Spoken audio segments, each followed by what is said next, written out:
Better মতন। অনেকটা ঠিক এটা বলো তাঁতির বাড়ি বলে দাও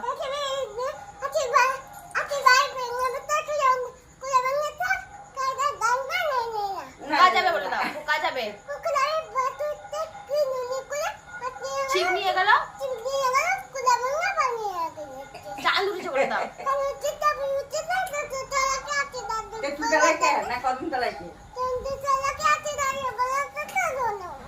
আর তার কাছে বলো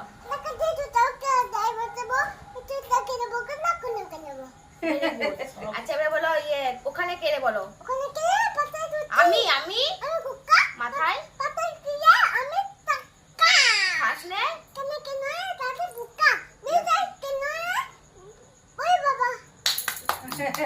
সব জন্য গো কেমন গো